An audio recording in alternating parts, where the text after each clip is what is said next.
Alhamdulillahi Rabbil Alamin. Wassalatu wassalamu ala khairil anbiya'i wal mursalin wa ala alihi wa ashabihi wa man tabi'ahum bi ihsan ila yaumiddin. Qulu rabbi shrah li sadri wa yassir li amri wahlul 'uqdatam min lisani yafqahu qawli. Qala Allah Ta'ala fil Qur'anil Karim, a'udzu billahi minasyaitonir rajim. Bismillahirrahmanirrahim. Inna a'tainakal kautsar fasholli li rabbika wanhar inna syani'aka huwal abtar. Shadaqallahul adzim.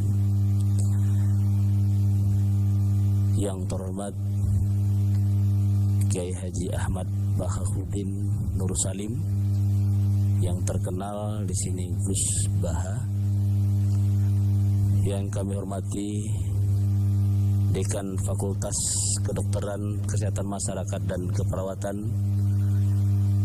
Profesor Dr. Opa Emilia M.Ed PhD SPOG Konsultan, yang kami hormati Dr. Mei Neni, yang kami hormati Profesor Madarina beserta keluarga, yang kami hormati semua tamu undangan yang tidak bisa saya sebutkan satu persatu, yang kami hormati pula kru teknisi,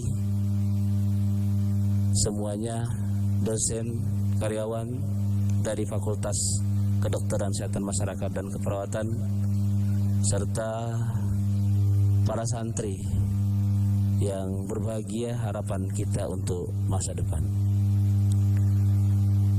Pertama-tama tentunya kita senantiasa memanjatkan puji syukur kehadirat Allah Subhanahu wa Ta'ala. Pada sore hari ini kita bisa melaksanakan suatu kegiatan yang sangat penting, yaitu dengan tema kita beri berkorban dalam perspektif kesehatan, dalam rangka memperingati menyambut Hari Raya Idul Adha dari Fakultas Kedokteran Kesehatan Masyarakat dan Keperawatan Universitas Gadjah Mada. Pasinaon piulang luhur. Nah, ini bahasa Jawa yang inggil, yang maknanya mudah-mudahan nanti bisa diterapkan atau dijabarkan secara gamblang nanti oleh Kiai Haji Ahmad Bahahuddin atau Gus Baha. Sebelum acara ini dimulai, saya akan membacakan susunan acaranya. Yang pertama pembukaan, yang kedua sambutan oleh Ibu Dekan melalui tayangan video, yang ketiga pengajian inti yang disampaikan oleh Gus Baha, yang keempat nanti tanya jawab, yang kelima doa penutup, serta selesai. Untuk memanfaatkan waktu yang telah kita sepakati, mari acara ini kita buka dengan membaca Al-Fatihah bersama-sama. Al-Fatihah. A'udzu billahi minasyaitonir rajim. Bismillahirrahmanirrahim. Alhamdulillahirabbil alamin. Rahmanir rahim. Maliki yaumiddin. Iyyaka na'budu wa iyyaka nasta'in. Ihdinas siratal mustaqim. Siratal ladzina an'amta 'alaihim ghairil maghdubi 'alaihim waladdallin. Amin. Semoga dengan bacaan Al-Fatihah ini tadi akan memperlancar acara kita, dan mudah-mudahan kita mendapatkan syafaat dari Rasulullah Sallallahu Alaihi Wasallam. Acara yang kedua yaitu sambutan oleh Ibu Dekan dari Profesor Dr. Opa Emilia M.Ed PhD SPOG Konsultan. Untuk para teknisi mohon untuk dipersiapkan, kita lihat dari tayangan video. Assalamualaikum warahmatullahi wabarakatuh. Yang terhormat Sivitas Fakultas Kedokteran Kesehatan Masyarakat dan Keperawatan, mitra Rumah Sakit Pendidikan, kemudian juga para alumni, seluruh hadirin forum virtual ini, teristimewa narasumber kita kali ini, Bapak Kiai Haji Ahmad Bahauddin Nur Salim, atau yang terkenal dengan nama Gus Baha. Alhamdulillahirabbil alamin. Wassalatu wassalamu ala israfil anbiya wal mursalin wa ala alihi wa sahbihi ajmain. Amma ba'du. Alhamdulillah, kita panjatkan kehadirat Allah Subhanahu wa taala yang telah memberikan karunia dan nikmat kesehatan, kesempatan, kesejahteraan, sehingga kita dapat bersama-sama mengikuti acara siraman rohani dari pesantren LP3IA Tahfidzul Quran.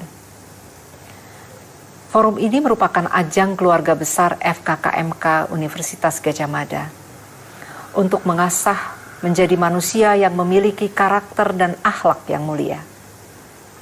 Nama forum ini diberi judul Pasinaon Piwulang Luhur, yang mengambil dari istilah yang dipopulerkan oleh Ki Hajar Dewantoro, Bapak pendidikan kita, yang maknanya sangat dalam. Kegiatan membangun melalui pengajaran yang memiliki nilai yang tinggi atau terbaik. Itulah doa dan harapan agar forum ini dapat berkelanjutan dan menjadi ajang kita semua meraih akhlak mulia. Ibu dan Bapak yang saya hormati, membangun karakter dan watak bangsa melalui pendidikan mutlak diperlukan, bahkan tidak bisa ditunda. Pendidikan karakter dapat berjalan efektif dan berhasil apabila dilakukan secara integral, dimulai dari lingkungan rumah tangga, sekolah, dan masyarakat. Insya Allah melalui upaya sederhana ini, kita bersama dapat memupuk cinta kita kepada Allah dan alam semesta beserta isinya, menumbuhkan tanggung jawab, disiplin, dan mandiri, menancapkan perilaku jujur, hormat, dan santun, kasih sayang, meningkatkan kepedulian dan kerjasama, percaya diri, pantang menyerah, menyebarkan keadilan dan rendah hati, toleransi, cinta damai, dan persatuan. Ibu Bapak yang saya hormati, narasumber forum pertama ini adalah Gus Baha atau Kiai Haji Ahmad Bahauddin, putra Kiai Nur Salim, pengasuh pesantren Al-Quran di Kragan, Narukan, Rembang. Gus Baha adalah santri kesayangan almarhum ulama karismatik Kiai Haji Maimun Zubair atau Mbah Mun, pengasuh pondok pesantren Al-Anwar Sarang, Rembang. Saya mengenal Gus Baha dari almarhum ayah saya karena beliau adalah seorang ulama muda yang memiliki pengetahuan mendalam tentang Al-Quran, seorang ahli tafsir. Saya mengucapkan terima kasih kepada Gus Baha dan seluruh keluarga yang telah bisa menerima kita semuanya sehingga kita bisa melanjutkan silaturahmi ini dan dapat menikmati, menyimak bersama-sama piwulang dari beliau. Marilah kita ikuti dan simak bersama piwulang beliau. Subhanakallahumma wa bihamdika asyhadu alla ilaha illa anta astaghfiruka wa atubu ilaik. Wassalamualaikum warahmatullahi wabarakatuh.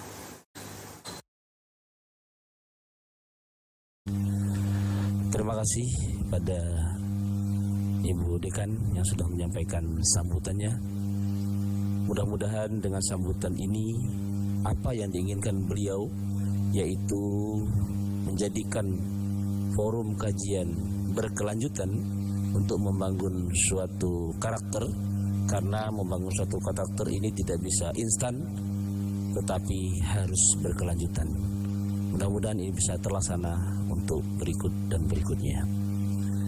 Acara yang ketiga yaitu pengajian inti yang akan disampaikan oleh Kiai Haji Ahmad Bahauddin Nur Salim atau Kusbah.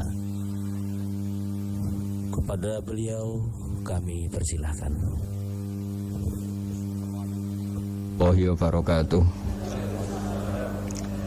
Bismillahirrahmanirrahim. Subhanaka la ilma lana illa ma 'allamtana innaka antal alimul hakim. Allahumma shalli wa sallim ala sayyidina Muhammad wa ala alihi wa sahbihi ajmain. Amma ba'du. Yang sangat saya hormati Dekan Fakultas Kedokteran UGM, juga Tri dari Profesor Zaini, Profesor Ova Amelia, yang terhormat Dr. Neni, Dr. Profesor Dr. Madharina Zulia, dan semua yang hadir, termasuk teman kami Dr. Zulfikar, semua teman-teman kru, semua yang dari UGM, semua pendengar yang sangat saya hormati. Saya tidak akan cerita tentang perspektif kesehatan karena ini wilayah yang menangani kesehatan. Mereka lebih spesifik, lebih tahu. Tapi saya akan cerita tentang sejarah kurban.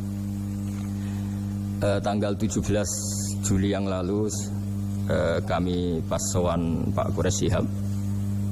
Beliau adalah teman Profesor Zaini, abahnya Mbak Ova ketika di Al-Azhar. Ketika Profesor SMA di sana, Pak Quraish, itu Pak Zaini kakak angkatannya. Jadi dekat sekali, dan alhamdulillah kemarin Mbak Najwa juga sambung langsung sama Profesor Ova lewat adik saya, Mama itu. Dan ini itu Bufa, sangat penting ya. Jadi kalau dalam tradisi agama itu silaturahim adalah menyambung sesuatu yang seharusnya tersambung.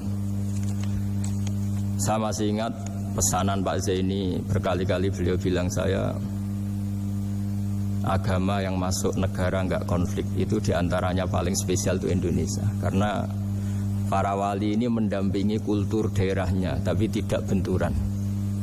Misalnya kalau orang Jawa dulu pakai sesajen di sawah-sawah, katanya dimakan penunggunya. Ya penunggunya sawah itu kalau dulu ya pikirannya itu makhluk gaib. Di era modern ya penunggunya itu ya kambing, ayam itu. Jadi ya memang yang makan itu akhirnya. Tapi dulu itu aneh, diistilahkan dimakan penunggunya. Kalimat penunggu itu apa ya gak jelas, apa dengan tanda petik, apa penunggu betul gak jelas.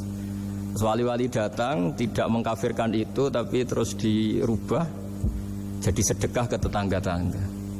Jadi kultur itu nggak dilawan, tapi cukup diubah. Jadi makani demit menjadi sedekah ke tetangga.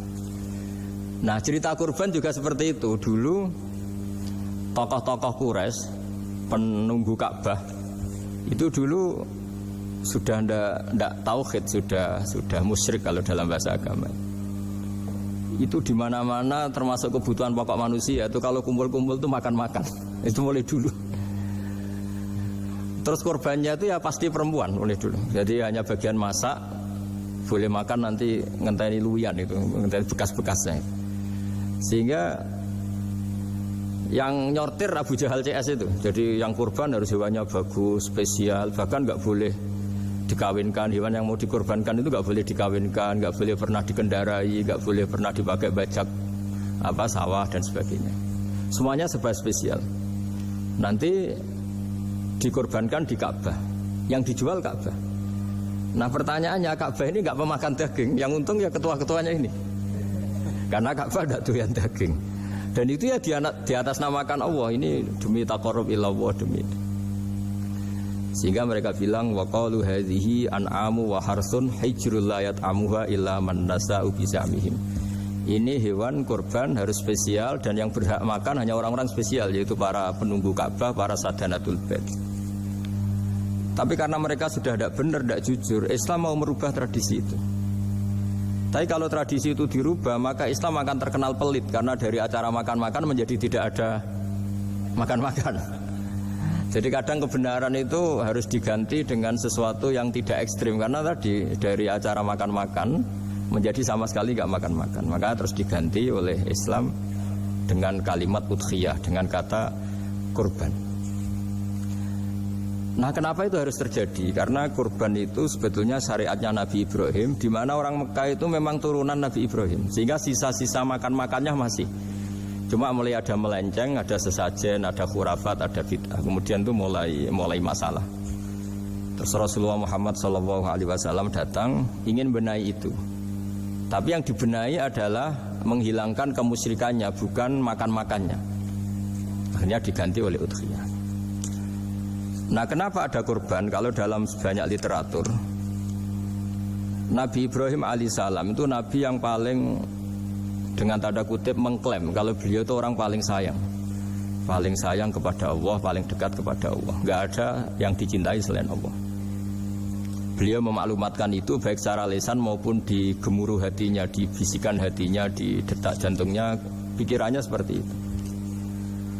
Pas itu beliau belum punya putra karena beliau termasuk lambat punya anak. Suatu saat ditakdir punya putra, yaitu Ismail. Pas seneng-senengnya jalan, pas seneng-senengnya punya anak, sama Allah disuruh nyembelih. Anak kamu harus kamu sembelih. Ibrahim kaget. Kenapa ya Allah? Kamu adalah orang yang sering ngomong bahwa yang paling kamu cintai saya. Tapi setelah ada anak kamu, kayaknya enggak. Protes Nabi Ibrahim, Pak. Yang benar Gusti, iya harus anak kamu. Karena beliau kadung janji, kadung komitmen yang paling dicintai Allah, tidak ada yang lain. Saya akan mencintai engkau ya Allah, meskipun harus mengorbankan anak saya. Sehingga cerita terus disyariatkannya kurban itu. Ketika Nabi Ibrahim berkomitmen melaksanakan perintah itu, Ismail juga mau nurut, bersama Allah diganti oleh hewan kurban yang bernama kambing itu. Sehingga versi cerita itu bahwa Allah akan maklumi ketika orang mencintai Allah secara serius, bersamaan dengan itu orang juga mencintai anaknya dengan proporsi masing-masing. Itu di khazanah-khazanah yang saya baca. Versi kedua, tapi ini nanti nggak perlu dipertanyakan. Nanti kalau UGM tanya itu versi yang paling baik, yang paling benar gimana? Yang tanya juga bid'ah, yang jawab juga bid'ah nanti. Karena itu wilayah yang kadung terjadi. Jadi kalau dalam ilmu hadis itu, kalau kadung terjadi, mbok kamu unggulkan yang mana, tetap saja yang terjadi hanya satu, mus kelewat. Beda dengan istihad solusi. Karena mau terjadi ya kita uji coba. Kalau nggak cocok yang A ya cocok alternatif B, alternatif C. Kalau sudah kelewat, mau gimana? Kalau salah ya salah aja kan. Versi kedua begini, semoga versi kedua ini yang benar. Kalau ini benar, keren. Nabi Ibrahim itu memaklumatkan diri. Kalau dalam bahasa Arab itu iddia itu mengklaim bahwa dia adalah orang yang paling sayang terhadap makhluk Allah, semua hamba Allah. Terus beliau diterbangkan ke langit. Ya karena UGM ini lembaga akademik, nanti saya baca teksnya. Kalau bahasa Arabnya itu takbirnya. Diterbangkan ke langit, ke alam malakut. Ya tidak usah ditanyakan saya terbang gimana, nanti ribet nanti itu. Setelah diterbangkan di langit, wa kadzalika nuri Ibrahim malakutas samawati wal ardh, diperkenalkan alam langit, terus dipertontonkan. Itu ada sekian hamba Allah yang nyabu, yang ngefly, yang dugem, pokoknya yang maksiat-maksiat itu. Ibrahim ditanya sama Allah, gimana itu mereka menurut kamu? Damirhum, habisi saja ya Allah. Mereka makan rezekimu, hidup di bumimu, tapi mereka tidak mengindahkan engkau. Matikan saja. Sama Allah diturutin. Jalan-jalan lagi sampai 3 kali peristiwa tempat-tempat maksiat itu dihabisin sama Nabi Ibrahim. Beliau minta sama Allah supaya itu dihabisin. Singkat cerita, terus beliau diturunkan sama Allah. Setelah diturunkan, ya Allah tidak jawab, tidak apa. Allah itu punya sunnah, punya tradisi. Dengan nabinya itu tidak jawab. Suatu saat Nabi Ibrahim disuruh bunuh anaknya, disuruh nyembelih. Protes kan? Huwa samratu fuadi, ini kekasih saya, putra saya, kenapa engkau nyuruh membunuh? Terus kata Allah, kamu tidak ingat di malam kamu saya mi'rajkan, melihat hamba-hambaku, dan itu yang bikin aku, dan saya cinta sama mereka yang bikin saya. Kamu enak saja minta dibunuh. Sengkerian gantian saya yang minta, kamu tidak nurutin gitu. Kamu pas minta saya tidak tak pikir, langsung tak turutin. Kenapa saya yang sekarang minta kamu mikir gitu. Tapi huwa samratu fuadi, itu buah hati saya. Dan memangnya makhluk-makhluk itu makhluk siapa? Saya yang bikin. Kamu enak saja nyuruh bunuh. Nah semenjak itu jadi kearifan kita. Makanya Mbak Ova ini kalau guyonan di dunia kiai, kalau ada majikan bentak pembantunya yang salah meletakkan piring atau gelas, pasti cara berpikir mesti pembantunya ada cantik. Karena kalau salah tok kok dia cantik, itu mesti mikir. Nggak bisa orang bentak orang cantik gitu. Jadi sama, misalnya saya janjian sama Gus Fikar nih. Janjian, Gus datang hari Senin gini-gini, ternyata beliau nggak datang. Kalau saya tidak punya utang, tidak atasan saya pasti marah. Sudah janji kok gini-gini. Saya bisa marah itu sebetulnya sebabnya itu dua. Saya kecewa dan dia tidak punya jasa. Tapi yang diomongkan hanya, wah, kamu khulful wa'di apa? Nggak tepat. Coba kalau ini atasan saya jadi dosen karena beliau misalnya. Saya punya utang beliau. Mbok nyulayani janji apa kan? Nggih mboten napa-napa. Sama. Ada majikan mencintai pembantunya karena sangat cantik. Mana ada mencahno piring. Omahe dirubuhno itu tidak apa-apa gitu. Sama. Makanya ada guyonan di dunia kiai itu, ada anak perempuan kan nggak lazim ya perempuan pakai GL Pro kalau dulu, mungkin sekarang pakai Ninja, pakai celana jin. Sopo iku wong luput suwo itu? Siapa itu perempuan kok gitu? Niku ponakane jenengan Mbah. Astagfirullah, muga-muga pangeran nyepuro. Jadi langsung rubah dari maksudkan menjadi ndak karena keluarga. Nah, jangan-jangan kebencian kita pada maksiat itu oke, kita wajib benci maksiat, tapi tetap ada catatannya. Plus yang maksiat itu tidak orang yang terkait dengan kita. Coba kalau yang maksiat itu orang yang terkait dengan kita, itu anak kita, ponakan kita, mungkin istri kita, paling mintanya ya Allah ampuni, ampuni. Sama-sama maksiat, yang satu minta dihabisin, yang satu kita minta diampuni. Fair gak kita sebagai manusia? Tidak fair. Tidak fair. Nah, ya iya gak fair ya. Apa ya fair? Mikir. Makanya kalau ada guyonan, ya itu tadi. Ada supir salah dimarahin, pasti supir ini belum pegang rahasia. Tapi kalau sudah pegang kartu, si majikannya punya apalah gitu, simpanan gitu. Wah ini pegang, berani marah gak? Tidak ada. Ini dokter Kelik juga teman saya. Itu pengalaman sekali.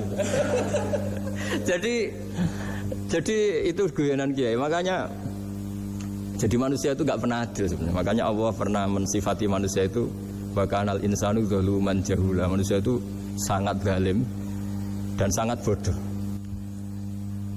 Kalau misalnya jenengan tanya, orang soleh pun itu gimana? Orang soleh asal manusia tidak nabi, itu ya mesti ada zalimnya. Makanya kalau dalam kitab Hikam diterangkan, kitab Hikam itu kitab yang olah manusia.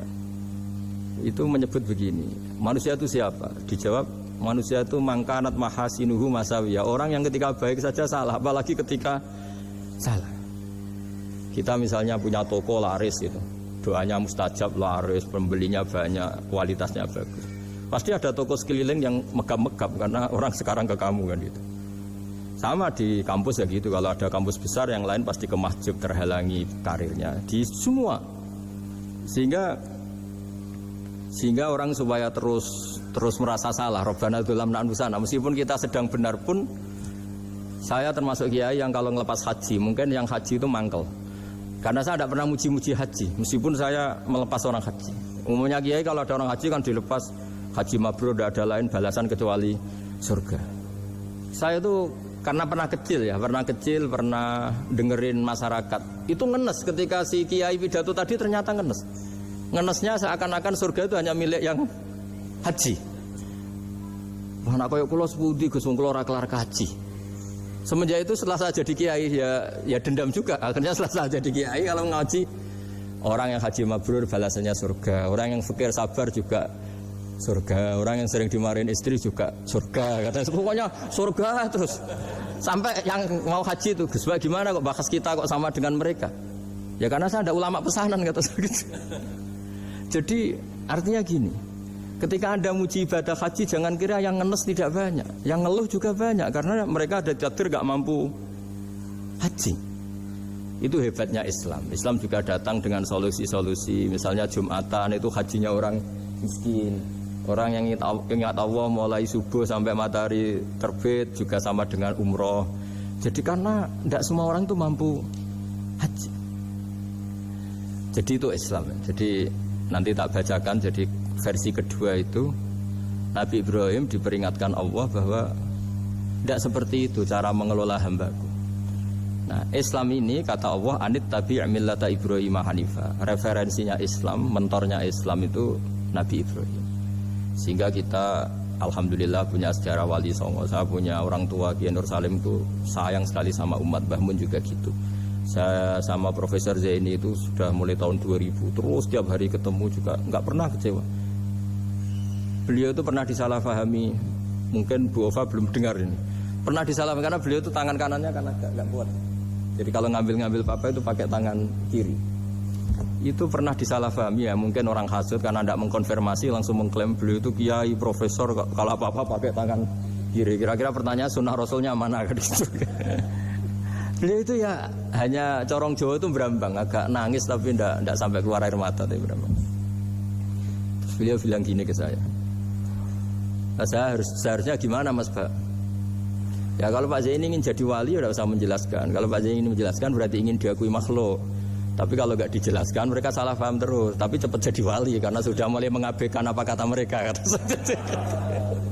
Tapi kalau menjelaskan ya enggak. Ya lama jadi walinya. Tapi bagusnya orang nggak salah paham. Pak Zaini tertawa-tawa. Jadi wali apa enggak? Jadi saya tuh lama sekali sekamar dengan beliau ada di Badan Wakaf ya Mas Fajar ya. Badan Wakaf yang atas itu kan dulu tempatnya Pak Rektor kan kosong. Oleh itu kita tempati sama Pak Zaini bertahun-tahun tiap hari diskusi. Dan nggak pernah ceritanya beliau itu penting karena seneng guyon. Memang khasnya ulama itu seneng guyon. Kemarin saya ketemu Pak Kures, beliau cerita. Saya ini punya idola Gus Pak. Kalau manggil saya Gus kadang ya Pak. Dulu beliau doktor filsafat. Lama-lama jadi Syekhul Azhar. Itu kalau ke kuliah pakai bis ya. Kata Pak Kures pakai bis. Suatu saat di Al Azhar itu kan beda dengan di yang lain ya, agak-agak modern. Si gurunya ini beliau itu karena banyak yang berdiri, beliau duduk, ada perempuan berdiri, terus yang lelakinya berdiri, terus jatah duduknya dikasihkan perempuan. Perempuannya itu pakai pakaian yang agak minim, agak seksi lah, agak minim. Terus si Syekhul Azhar tadi saat itu belum Syekhul Azhar, punya 2 permen. Ini ceritanya Pak Kures punya 2 permen terus. Yang satu sudah dibuka, yang satu masih bungkusan, masih ditawarkan. Silakan Mbak kamu milih yang mana? Milih yang masih itu. Padahal bukanya itu supaya lebih gampang. Ternyata milih yang masih bungkusan. Kenapa Mbak? Ya ini lebih steril karena pakai bungkusan. Oh iya. Itu pelajaran itu.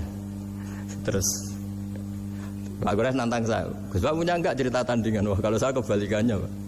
Di kereta itu ada Cina. Enggak khitan ya. Ketemu sama kiai kampung. Kenapa khitan? Enggak khitan juga sama gini-gini gitu. Terus dikasih pisang. Terus dimakan, dikupas dulu. Kok udah langsung aja. Terus kata Pak Kures. Nah ternyata sama Pak Zaini sama Pak Kures itu dibalik ke profesorannya. Ceritanya itu ya guyon terus. Karena memang agama ini itu kalau masalah kebenaran itu serius, tapi di balik kebenaran ini yang perlu dicatat oleh semua yang mencintai agama ini bahwa Allah itu tidak butuh taat kita. Dan Allah tidak akan gagal sebagai Tuhan karena maksiat kita. La tanfa'uhu ta'atuhum wa la tadurruhu maksiatuhum. Allah tidak akan ngefek ketika semua orang taat ya gak ngefek, semua orang maksiat juga gak ngefek. Karena Allah ini zat yang punya eksistensi sejati sehingga hubungan kita dengan Allah itu tidak ngefek ke Allah, tapi ke kita sendiri. Sehingga mereka lebih rileks karena nggak merasa harus mati-matian bela Allah. Allah tetap Al-Qayyum, zat yang bisa berdiri sendiri. Sehingga di kitab-kitab itu ada bab namanya Mizahun Nabi, guyonan-guyonan Nabi. Itu ada babnya sampai di kitab Ihya, di kitab banyak lah gitu. Masyhur itu suatu saat ada orang sepuh sowan ke Nabi karena sudah sepuh. Beliau pamit lah, kira-kira jam segini pamit, ya Rasulullah saya mau pulang karena nanti kemalaman. Karena beliau jalan kaki yang orang sepuh.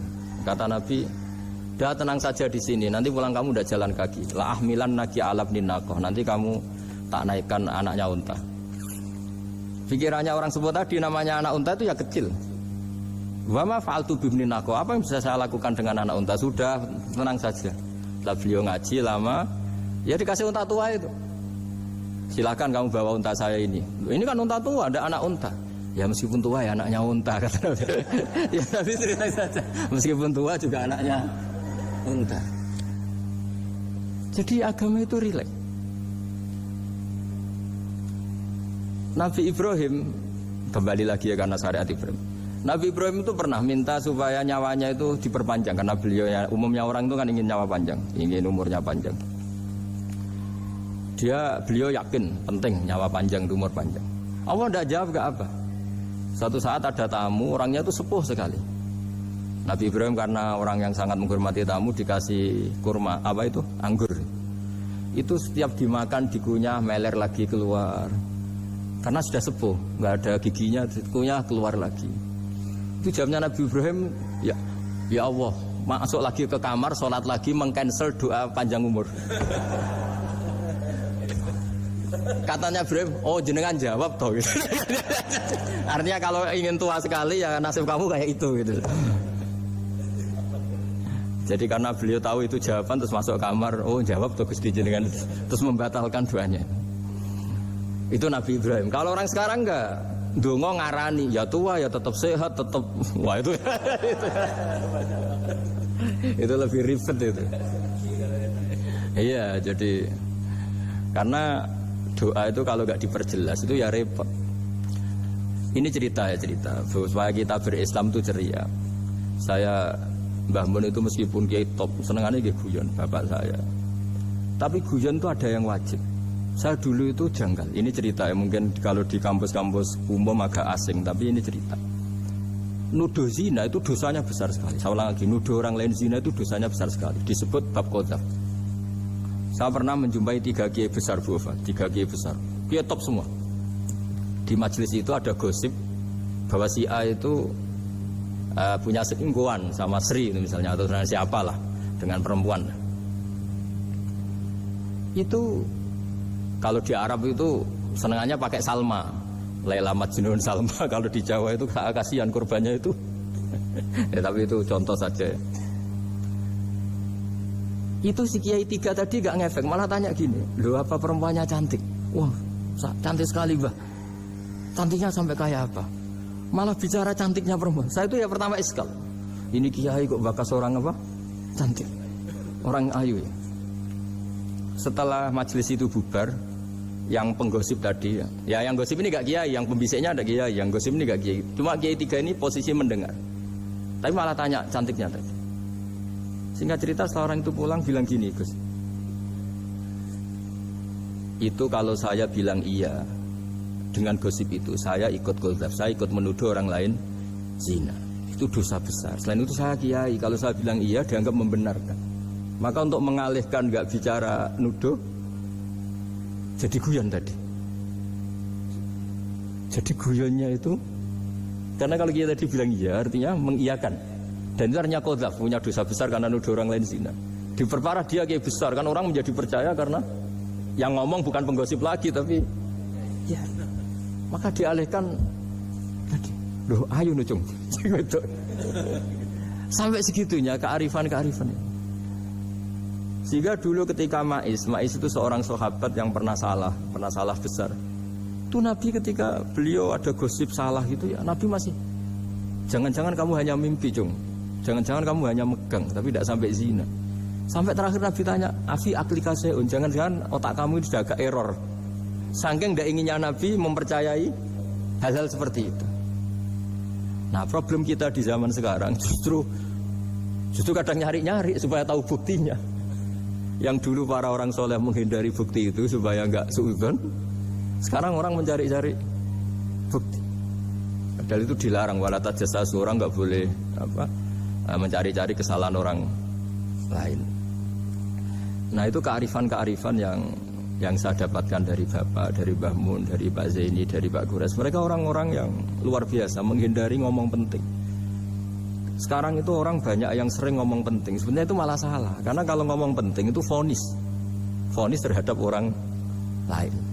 Tapi kalau kamu rileks, tidak. Nabi dulu tuh rileks sekali. Ketika beliau ngaji gini, terus ada pemuda lewat bawa cangkul mengabaikan pengajian Rasulullah. Banyak sahabat bilang, celaka orang itu, ada Nabi ngaji kok tidak ikut. Jawabannya Nabi unik. Jangan-jangan dia punya keluarga yang harus kerja, dan kalau harus kerja untuk nafkah keluarganya itu juga ibadah. Itu ya sunnah saya. Jadi Nabi rileks saja, tidak tersinggung, tidak. Nah, kenapa kita butuh rileks? Karena kebenaran sekali dipaksakan itu jadinya benturan. Dan itu wali-wali Songo itu dulu sudah berpikir seperti itu. Sehingga Pak Zaini yang sering ngendikan sama saya, kita ini bisanya mengikuti Mas Ba, kalau manggil saya Mas, tidak bisa benturan. Sehingga tadi ada modifikasi dari sesajen menjadi sedekah, dari apa menjadi apa. Jadi tidak langsung benturan. Dan itu khazanahnya, bacaan-bacaannya banyak sekali, termasuk peristiwa Udhiyah tadi. Jadi dulu kurban itu dipakai ajang orang-orang tokoh Quraisy supaya dapat daging yang bagus, di atas namakan Ka'bah. Jadi agama ini dijual mulai dulu. Sekunane kuno agama ini dijual. Dan agama mulai dulu ya prospek. Ka'bah itu bisa menyedot wisatawan berapa, wisata religi. Sehingga dulu ada Ka'bah tandingan, perhitungannya juga ekonomi. Jadi mulai dulu itu ya sudah seperti itu. Mau apa memang Allah bikin dunia seperti ini.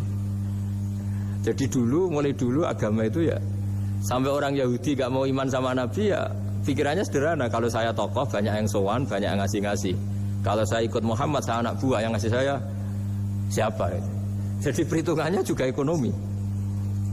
Jadi ketika Abraham mau bikin Ka'bah tandingan, itu perhitungannya juga ekonomi. Jadi ribet kan memang kalau manusia itu sudah ribet. Tapi Islam ini datang bukan untuk itu, tapi memaklumi itu. Itu hebatnya Nabi Ibrahim. Ketika beliau berdoa, ya Allah, keluarga kami saya tempatkan di Mekah. Rabbana liyuqimus sholata faj'al af'idatam minan nasi tahwi ilaihim warzuqhum minas samarat. Cuma menurut Islam dibalik, ya Allah, kita ini ingin anak-anak kami ini bersujud kepada Engkau, ingin anak-anak kami ini melakukan sholat. Tapi mereka ini manusia yang untuk ketahanan hidupnya butuh makan, butuh rizki, butuh ekonomi. Maka tolong ekonominya dijaga ya. Jadi dibalik, demi sholat menjaga ekonomi. Jangan dengan demi ekonomi meninggalkan sholat. Jadi dibalik, jadi demi sholat menjaga ekonomi. Juga termasuk menjaga politik. Andaikan tidak ada orang Islam yang cakap politik, terutama yang soleh-soleh, kemudian negara bikin aturan ala mereka, sholat dianggap larangan, pengajian dengan larangan, juga repot. Makanya mulai dulu kiai-kiai itu ya politik, karena nggak ingin negara ini diatur oleh orang yang anti sholat, anti agama. Karena kalau negara terserah yang sedang jabat, kemudian yang jabat tidak soleh, bisa nganggap maksiat tidak ilegal, yang pengajian justru ilegal. Nah, di sini kenapa banyak orang-orang soleh dulu ya rata-rata ya berpolitik, mulai sebelum kemerdekaan sampai setelah kemerdekaan. Jadi itu ada filosofinya. Nah, bahwa ada oknum-oknum yang tidak seperti itu ya monggo, itu oknum. Tapi sebetulnya awal-awalnya kenapa banyak orang soleh yang politik, karena nggak ingin negara ini dipimpin oleh orang-orang yang anti agama, anti kebaikan. Sehingga berkahnya apa? Berkahnya negara ini berkonstitusi secara Islami. Meskipun tidak negara Islam, tapi tadi hak asasi manusia terjaga, hak belajar, hak beragama, hak ibadah. Coba bayangkan kalau kita jadi korut, Korea Utara kan pusing. Jadi, nah itu uniknya, lagi-lagi ini cerita uniknya. Itu mulai dulu itu tidak ada benturan. Ketika ada Masumi, ada Partai NU, ada macam-macam. Muhammadiyah datang di Jogja itu Mbah Ahmad Dahlan itu teman dekatnya Mbah Hasyim. Saya tahu banyak tentang, namanya dulu Darwis. Itu dulu ngajinya sama pernah buyut-buyut Qiyami di sini. Dulu ngaji Mbah Soleh Darat, Mbah Ahmad Dahlan sama siapa itu Mbah Hasyim. Ketika di Mekah yang Mbah Ahmad Dahlan ngaji Syekh Khotib Minangkabau itu ya sama Mbah Hasyim. Nah kebetulan Mbah Ahmad Dahlan hidup di Jogja yang zaman itu sudah khurafatnya kayak apa, karena ada sistem agama yang sangat, menurut beliau sangat jauh dari Islam yang murni. Terus beliau revolusinya seperti itu. Yang Mbah Hasyim nempat di Jombang. Nah itu kan murni ilmu sosial, murni muqtadul khal. Terus beliau punya metode yang berbeda, tapi nggak masalah, mulai dulu nggak masalah. Kemudian jadi kalau yang kadang-kadang memasalahkan tuh ya memang yang nggak tahu masalah. Sebenarnya dulu itu ya biasa aja karena ya itu urusan metode, urusan. Saya teruskan masalah udhiyah. Jadi yang diceritakan Nabi Ibrahim tadi bahwa benci seseorang kita atasnamakan maksiat itu tidak segampang itu. Karena jangan-jangan kebetulan yang maksiat itu keluarga kita. Apakah kita punya kebencian yang sama saat yang maksiat itu keluarga kita, atasan kita, teman kita? Ya kayak tadi.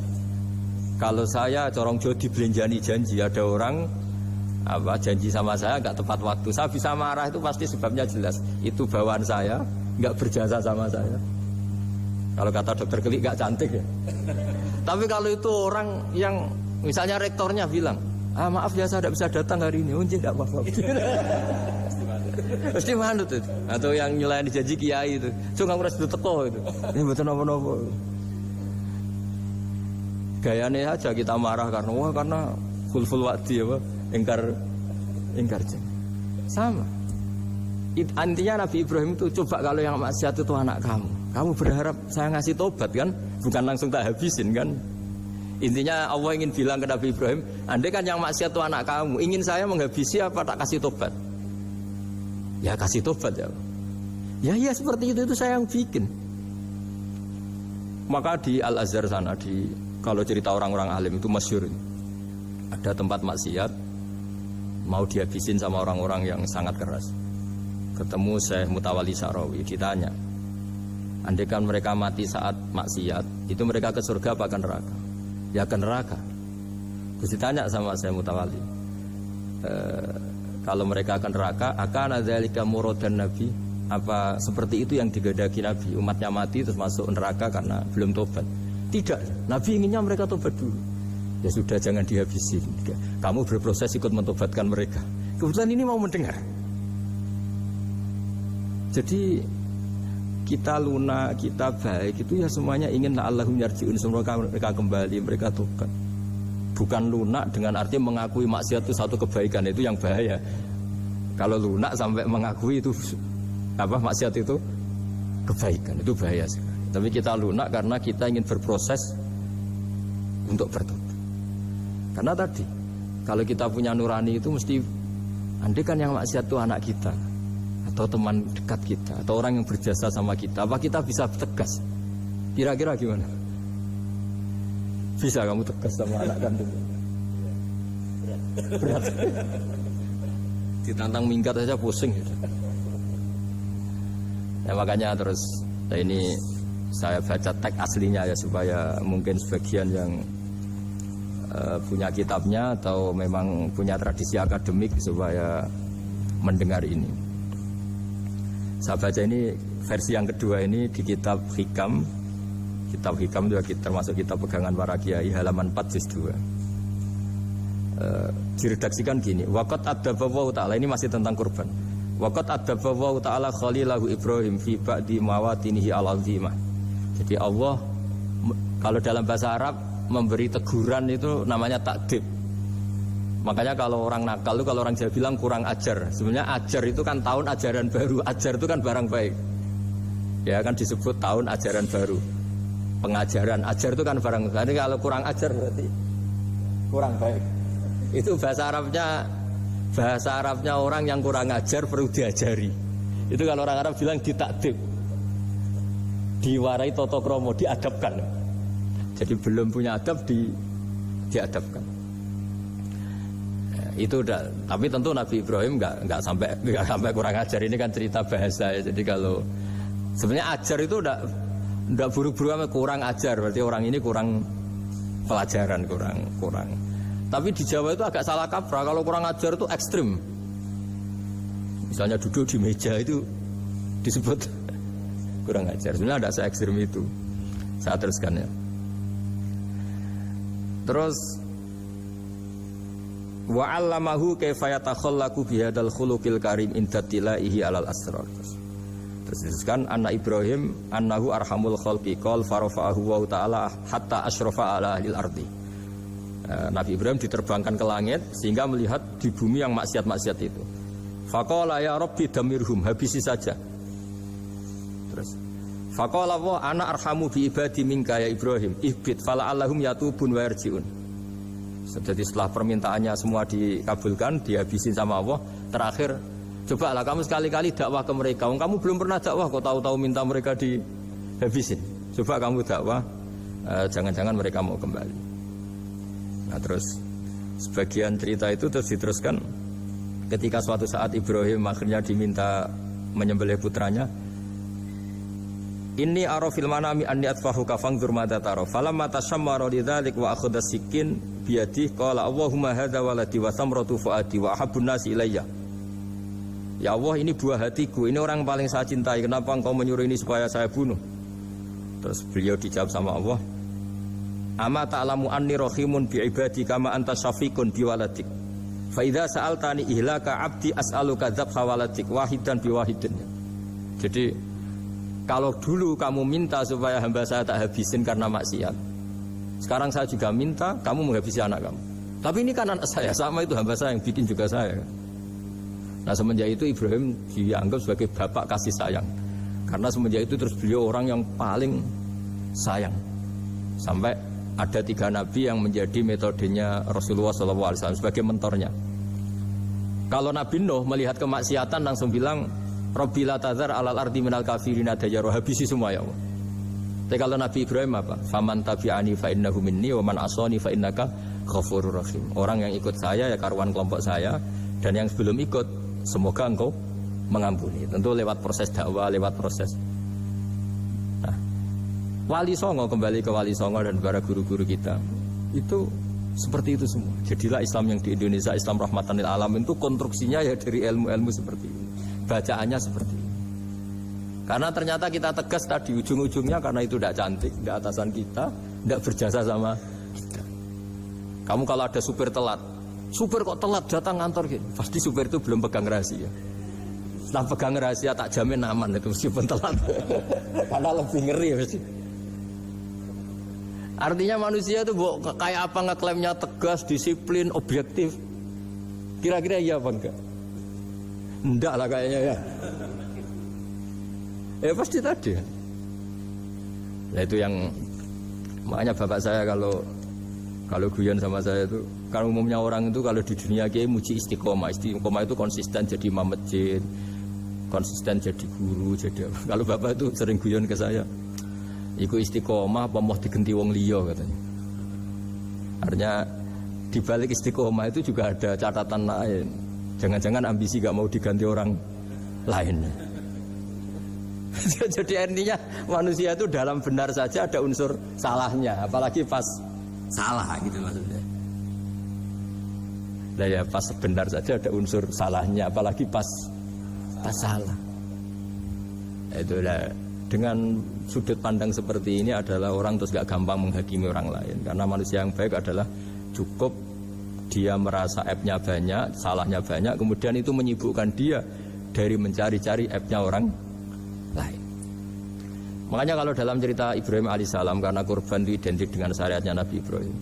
Ini saya punya catatan yang kemarin tak baca juga di Jakarta. Itu suatu saat Nabi Ibrahim itu didatangin orang Majusi dulu. Orang Majusi itu ya tidak beragama. Singkat cerita Nabi Ibrahim itu terkenal kaya dan suka menghormati tamu. Dulu tamu itu sangat penting dihormati karena dulu gak ada warung, terus padang pasir. Kalau sekarang itu ya wajib dihormati tapi tidak wajib-wajib banget. Karena biasanya sudah marung di mana-mana. Sudah marung di mobilnya bawa apa?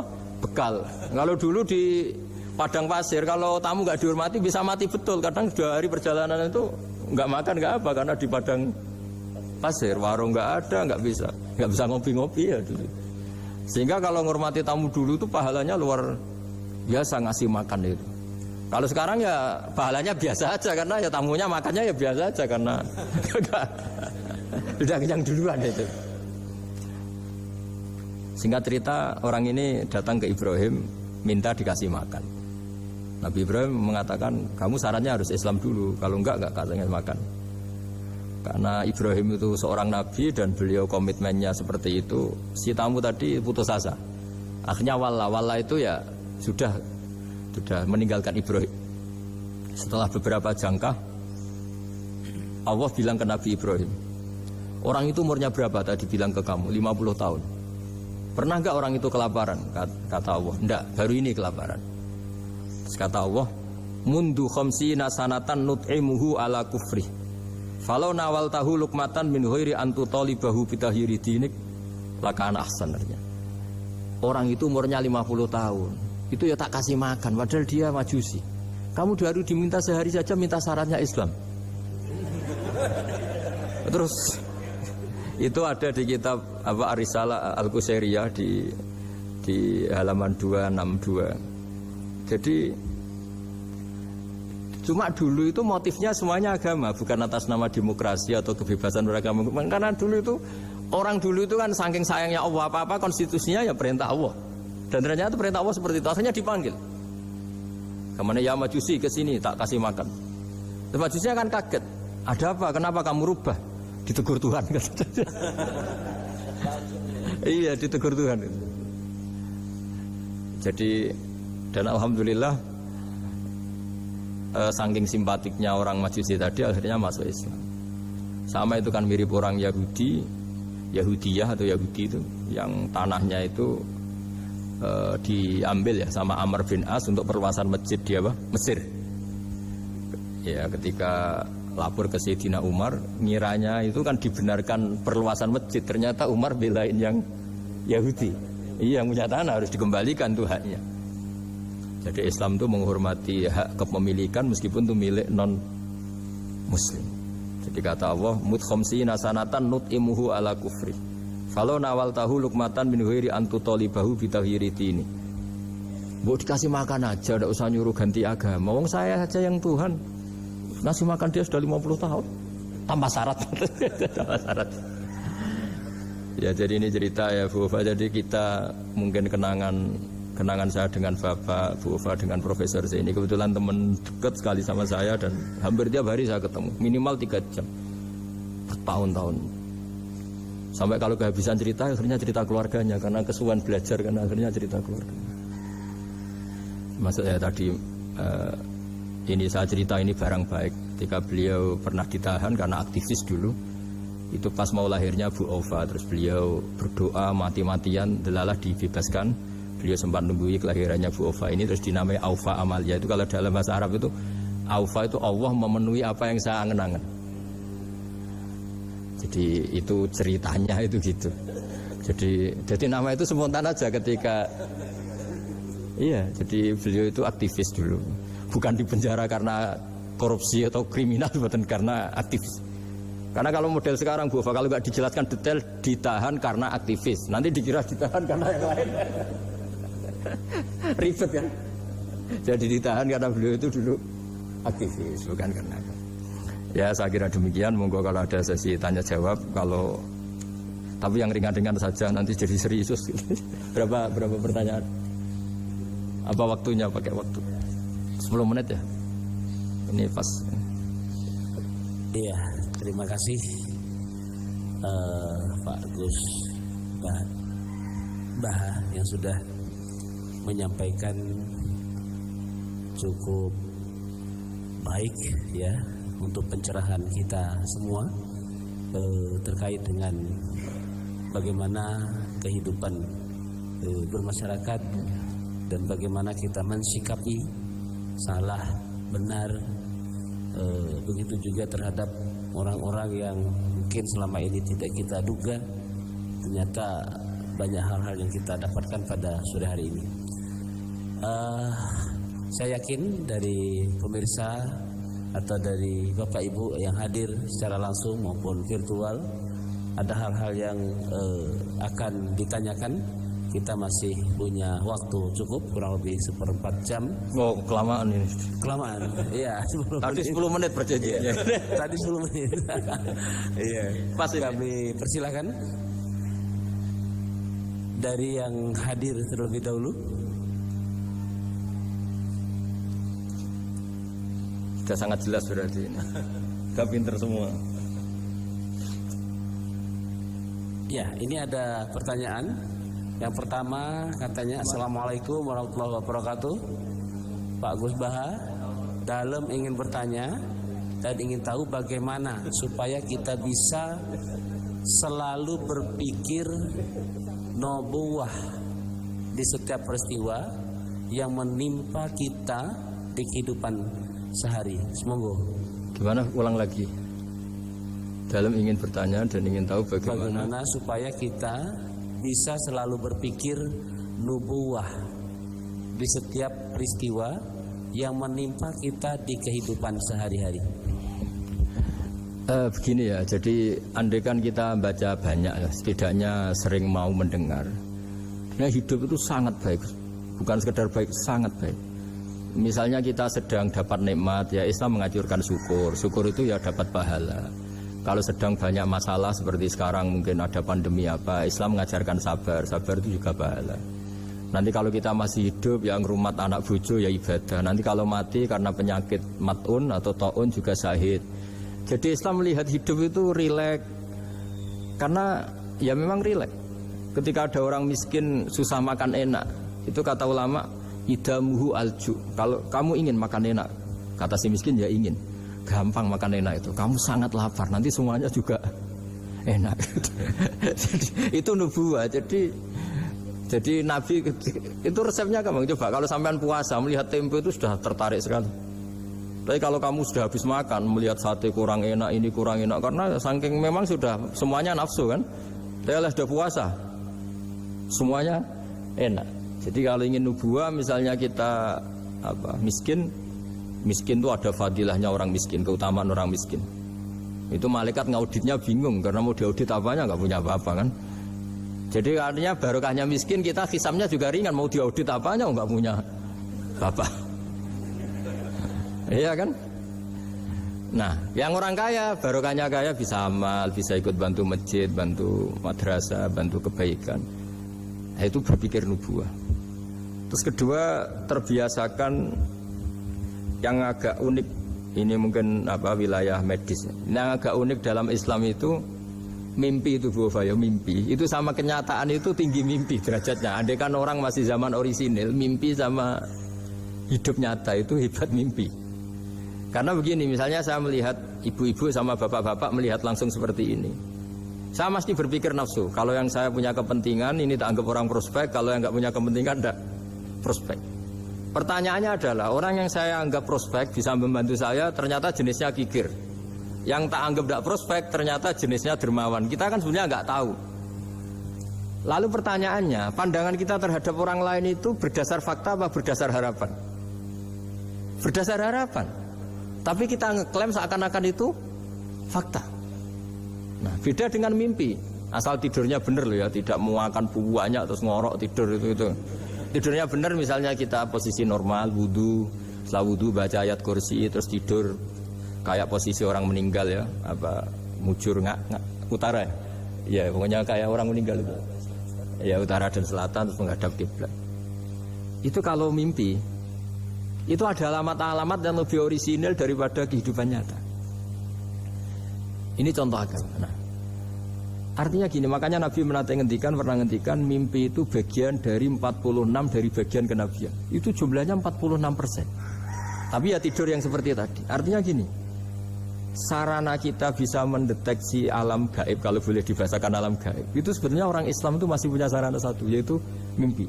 Karena dengan mimpi ini semua organ kita, semua sistem kita itu kayak off. Setidaknya sistem keinginan kita. Yang ada adalah pemberian gitu, cara berpikir agama ya. Saya tidak tahu kalau cara berpikir media. Jadi kalau orang tidur, itu sistem keinginannya dia kan habis, hilang. Yang ada keinginan Allah. Jadi dia posisi diberi. Tapi kalau kita terjaga gini, melihat orang lain, wah ini prospek, ini enggak. Padahal faktanya orang ini yang kita sebut prospek ternyata antipati sama kita atau enggak keinginan nolong kita. Yang kita bilang enggak prospek justru orang yang di hatinya ingin menolong kita. Kan enggak pernah tahu gitu. Makanya banyak orang salah pilih kan di situ. Karena bagaimana orang lain kamu vonis atau kamu hakimi, kamu statuskan sesuai keinginan kamu. Kalau mimpi kan enggak bisa. Nah sehingga kalau dalam penelitian Bu, kenapa Nabi itu, mimpinya Nabi itu wahyu. Ya kan kalau dalam agama kan mimpinya Nabi itu wahyu. Karena tidurnya normal gitu loh. Normal artinya kelas A tadi lah. Makanya banyak orang awam pun yang wah, sing tak sekseni persis mimpiku, yang saya saksikan persis mimpi saya. Orang awam saja ngalami, apalagi yang nabi. Nah, artinya untuk mendeteksi nubuwah selain tadi ya, kita kan seperti yang saya ceritakan berkali-kali. Kalau ingin nubuwah itu sebenarnya gampang, maksudnya bermental nubuwah. Kalau saya sekarang hidup, ya anggap saja bisa melakukan kebaikan lagi. Kalau sekarang saya mati atau akan mati, anggap saja mati itu mengakhiri semua potensi keburukan Anda. Sekarang mungkin kita ada zina, ada korupsi, ada maling, tapi siapa yang bisa menjamin bahwa kita tidak akan maksiat di masa depan? Dengan mati potensi itu hilang. Makanya Nabi melihat mati itu ya sederhana. Wa tawaffani idza kanatil wafat khairan li. Ya Allah, hidupkan kami ketika hidup kami menambah kebaikan. Matikan kami jika mati itu mengakhiri kejahatan. Jadi Allahumma ij'alil hayata ziyadatan li fi kulli khairin wal mauta rohatan li min kulli syarrin. Ya Allah, ketika saya hidup, dianggap saja ini potensi menambah kebaikan. Kalau saya mati, dianggap mawon mengakhiri semua kejahatan. Sehingga ya mati itu pasti baik. Makanya kalau ada koruptor, ada preman mati, kalau kiai-kiai saya baik ya, sampai orang-orang tidak ikhlas. Baik di mana orang penjahat gini? Padahal kiainya di hatinya, ya baik sekarang tidak penjahat lagi, sudah mati. Nah itu ada ilmunya sebenarnya, karena kematian itu punya sisi positif. Orang tidak bisa jahat lagi. Ya saya kira demikian. Oke, ini ada pertanyaan berikutnya, Pak Sa. Ketika kita menyembelih sapi atau kurban yang kita kurbankan, kalau dilihat tampilan itu sehat ya, namun ketika disembelih itu ada beberapa bagian, misalnya hati, limpa itu terinfeksi cacing. Apakah yang sebagian terinfeksi ini membatalkan syarat kita kurban? Setelah itu apakah kita akan mengganti hewan atau bagaimana? Makasih. Kalau Islam ya, Islam kan istilahnya masyhur itu ya dalam pegangan ilmu usul fikih. Nahnu nahkumu bidzahir, kita ini hanya berpegangan yang kita lihat. Jadi kalau secara medis, secara apa sudah diperiksa oleh dokter-dokter hewan dinyatakan sehat, ya itu sah. Bahwa faktanya nanti ada limpa atau hati yang terinfeksi, ya itu nggak usah dimakan tentu, tapi korbannya tetap sah. Nah beda dengan misalnya suatu saat mungkin ya ada satu kemampuan observasi medis yang komprehensif sampai hewan yang lahirnya sehat bisa dideteksi ini ya mungkin kalau milih itu karena harga murah ya menjadi dasar kan, karena motifnya kikir. Tapi kalau dari awal tidak tahu ya tetap sah, itu tetap sah. Ya, sambil nunggu pertanyaan, ini ada beberapa mungkin titipan pertanyaan. Titipan pesanan pesanan ya. Jaga partai politik. Bahwa ya kalau dulu kan misalnya Nabi Ibrahim itu memang orangnya sudah Islaminya kuat, dengan Allah itu memang sudah percaya dan memang pasrah gitu ya. Ketika ingin menyembelih putranya itu adalah untuk peningkatan keimanan atau ketakwaan. Nah kira-kira dalam aplikasi sekarang, kira-kira apa yang kira-kira bisa menyamai seperti itu? Kita misalnya sebagai orang kesehatan, sebagai pendidik, mungkin sebagai karyawan, kira-kira apa yang menyamai keimanan atau ketakwaan seperti itu, Pak? Oh ya, jadi saya punya kitab namanya Khilyatul Auliya. Di situ ada beberapa catatan orisinil ya yang ada di kitab Taurat, Injil yang masih orisinil, karena perawinya, pencatatnya itu orang yang Coro Jawa menangi lah, yang pernah neliti itu. Itu diantara yang diceritakan di kitab-kitab itu adalah memaklumatkan diri, bikin sarana publik yang mudah dimengerti. Jadi kita pakai contoh yang awam saja ya. Kita tahu kalau itu bidan karena di situ ditulis bidan siapa, Sri Handayani misalnya. Di situ dokter gigi ditulis dokter gigi. Kita tahu itu dokter gigi. Toko juga gitu, ini toko bangunan. Terus kita tidak salah pilih. Masa beli lipstik di toko bangunan? Semua itu barokahnya tulisan itu. Barokahnya maklumat itu. Nah, dulu Yang dituhankan itu berhala. Berhala itu barang fisik muncul. Akhirnya nggak ada pilihan lain orang menyembah berhala karena itu yang dimunculkan. Sehingga agama ini syaratnya harus muncul. Yuzhirahu ala dini kulli. Agama ini harus muncul. Zuhur itu maknanya muncul. Makanya dikatakan waktu sholat zuhur karena di mana waktunya sangat apa? Jelas. Karena maknanya zuhur itu muncul. Nah, Nabi Ibrahim itu Nabi yang setiap malam munajat itu doanya gini ya, nggak doa ya kayak bergumam emosi, tapi emosinya Nabi. Ya Allah, dunia ini tidak fair. Engkau zat yang begitu penting, Engkau Tuhan yang mengatur alam raya ini. Kemudian orang nggak mengenali Engkau. Coba betapa buruknya bangsa Indonesia kalau nggak tahu kalau presiden itu Pak Jokowi misalnya. Atau orang UGM nggak tahu rektornya itu Pak Manut misalnya, dekannya Bu Ova di kedokteran, itu kan lucu. Atau anak kamu nggak tahu kalau kamu orang tuanya, itu kan mangkel loh betul itu. Tahu aja nggak? Nah, Ibrahim itu tiap malam gitu. Dunia ini tidak fair. Engkau Tuhan yang begitu penting menciptakan langit bumi, kemudian manusia itu tidak mengenali Engkau, bahkan menyembah selain Engkau. Wah itu. Nah, supaya Allah diketahui gimana? Terus ada simbol-simbol itu.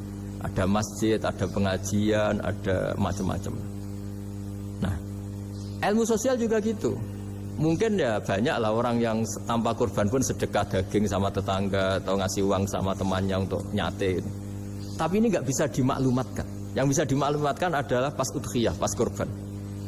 Jadi intinya gini, kebenaran itu menjadi baik. Itu kalau dimaklumatkan terus orang lain mudah mengakses. Dan itu termasuk syariat besarnya Nabi Ibrahim. Makanya disebut sya'irullah, sesuatu yang terkenal sekali. Jadi syiar itu pengajian supaya apa? Syiar itu harus terkenal. Nah barokahnya terkenal itu menjadi tahu. Misalnya ini masjid diketahui. Masa kan nyuwun sewu misalnya ini klub saja ada namanya, masjid nggak ada misalnya menaranya. Orang mau ke maksiat gampang mencari, mau ke masjid enggak. Makanya Mbah Mun guru saya itu termasuk unik, berfatwa masjid itu wajib ada menaranya. Dulu saya iskal wajibnya di mana. Tapi setelah saya pikir-pikir memang menara itu penting karena tadi mau tempat maksiat aja gampang, masa ke masjid susah ya. Terus tulisan kamar mandi juga penting karena dengan itu tamu gak mikir kan. Nah kalau gak ada tulisannya yang cowok ke wanita, yang wanita ke cowok kan jadi ribet. Nah di antara syariat Nabi Ibrahim yang mendekatkan ke Allah apa? Memaklumatkan. Ya memaklumatkan bahwa Allah adalah Tuhan dengan berbagai cara. Mulai pelatihan, mulai macam-macam. Ya sama lah orang Indonesia kok gak tahu kalau ideologinya Pancasila itu yang mangkel betul itu. Saking nggak disosialisasi misalnya atau nggak dimaklumatkan. Jadi awalu hadzal-din itu at-tahaddi atau wal i'lam. Pertama Nabi jadi nabi dari Gua Hira, itu ya langsung naik ke Gunung Sofa, memaklumatkan diri kalau beliau nabi yang mengajarkan tauhid. Jadi makanya saya ini ya umumnya orang kiai lah, saya Pak Zeni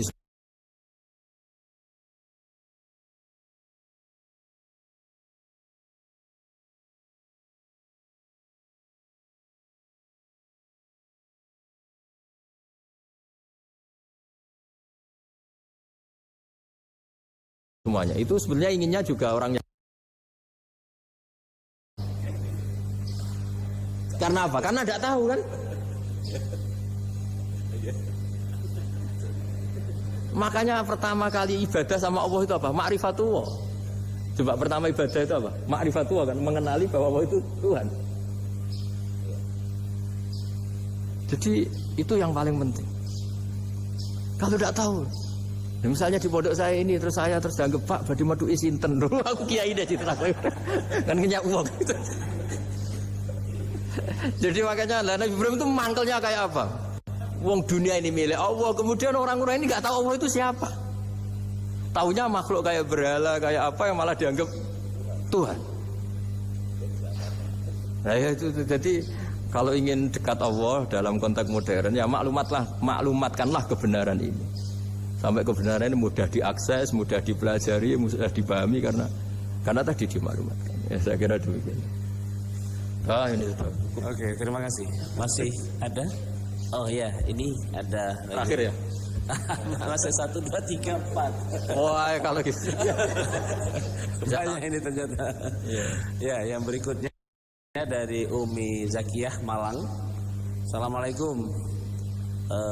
Pak Gus Baha berkaitan dengan langkah-langkah ibadah haji tentang apa yang dilakukan oleh Nabi Ibrahim, yaitu wukuf. Ya? Apakah betul saat yang di layarnya kok beda? Yang Umi Zakiyah,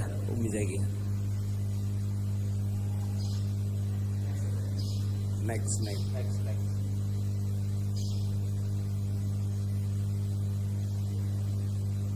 Firman terus.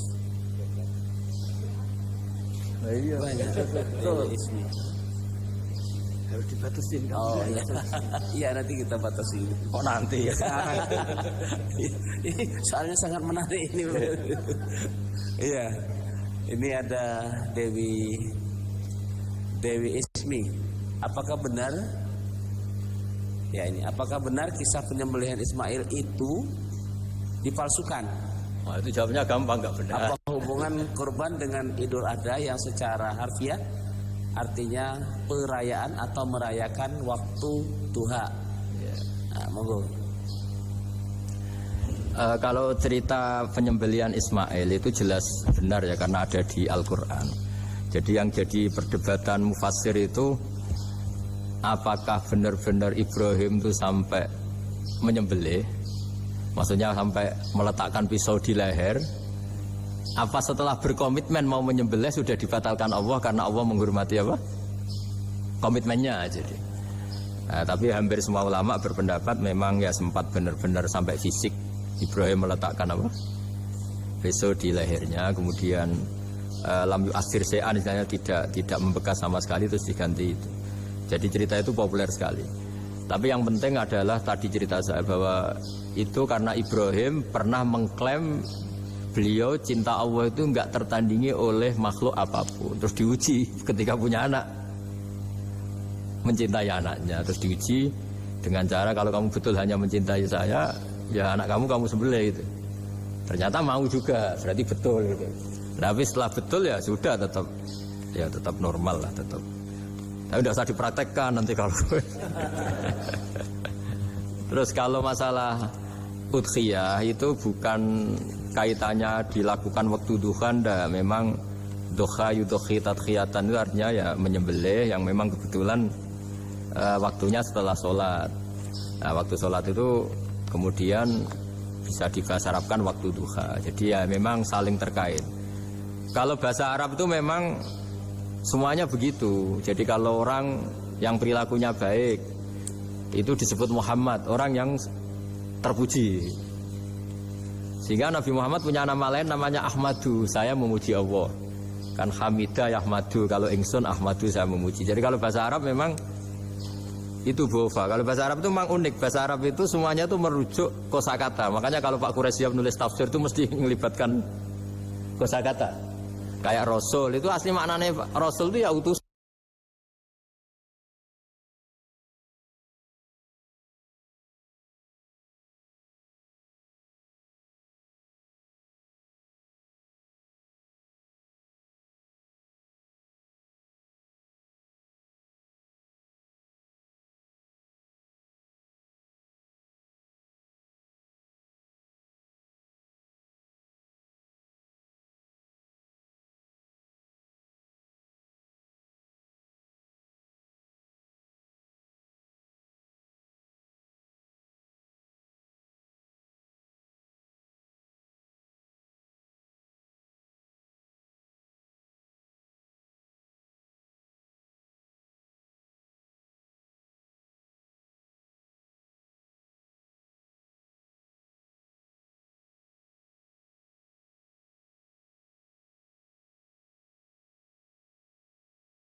dapat istrinya orang. Kalau bareng yang korban kan harus sama suaminya orang kan. Ya saya bilang gitu, ya Allah itu tidak kayak yang kamu pikirkan gitu. Kalau dia ikhlas ya nanti kan tetap ke surga itu ya gampang saja lah, harus seperti itu. dia bayangkan. Yang jelas memang kaidahnya gitu ya, kalau satu sapi cukup untuk 7 orang. 7 orang itu bisa keluarga, bisa orang yang kita amali ya. Karena memang Islam mulai dulu itu membolehkan orang amal untuk orang lain. Jadi dulu ada orang, ya Rasulullah, orang tua saya ini sudah sepuh, beliau sangat ingin haji, tapi kalau haji nggak bisa karena sudah tidak bisa berkendara unta. Kata Nabi, ya sudah kamu saja yang haji sebagai ganti bapak kamu.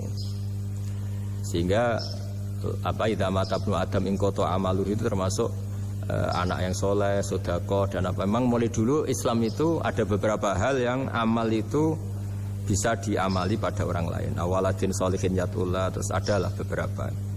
Nah korban juga gitu, biasanya anak-anak yang soleh itu perasaannya dulu bapak kami miskin, nggak mampu berkorban, nggak mampu akikah. Biasanya anaknya terus melakukan itu untuk bapaknya.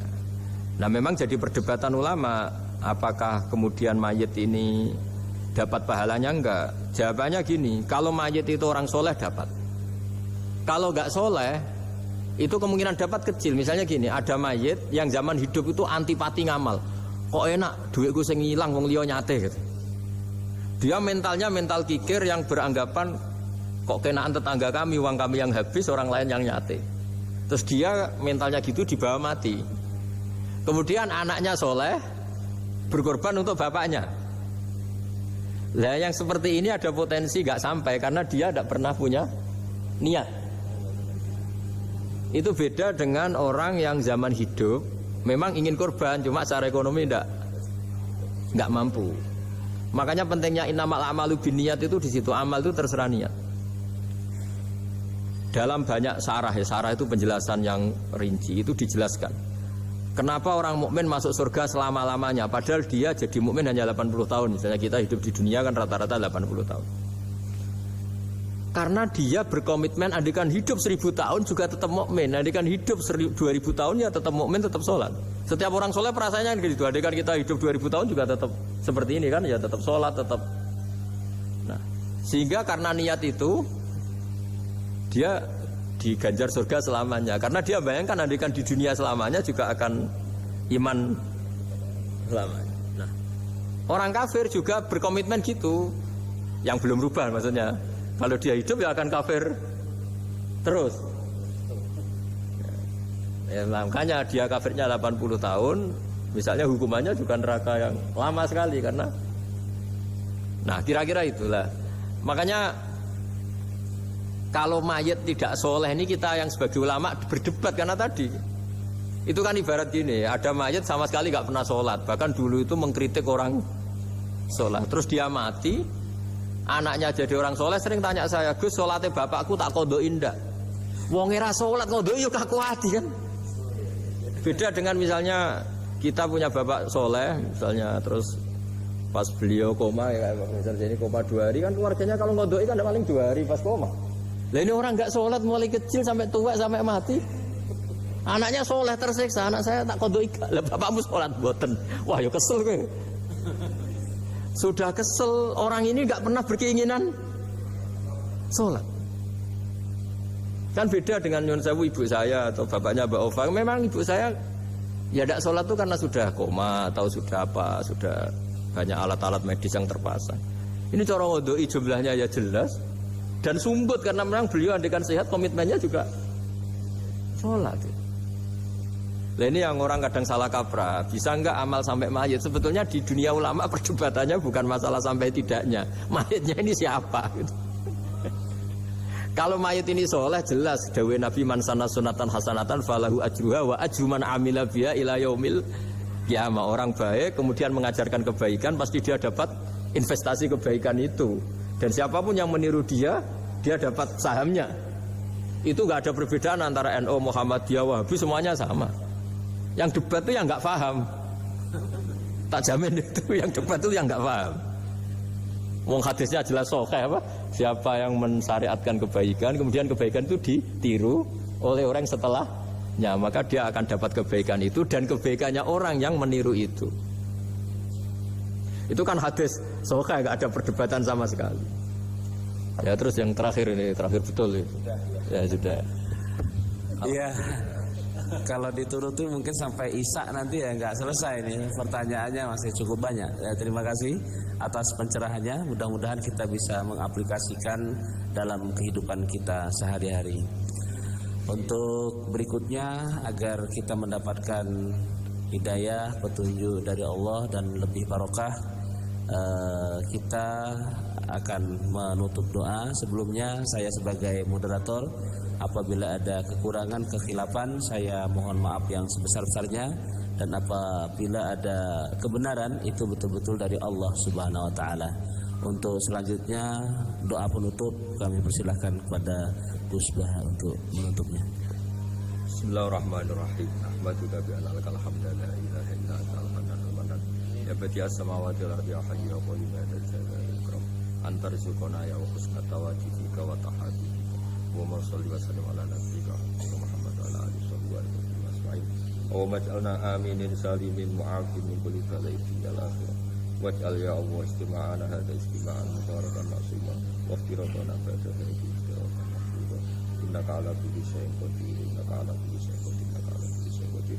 Allahumma yassir wa la tu'assir, wa yassir wa la tu'assir, wa yassir wa la tu'assir.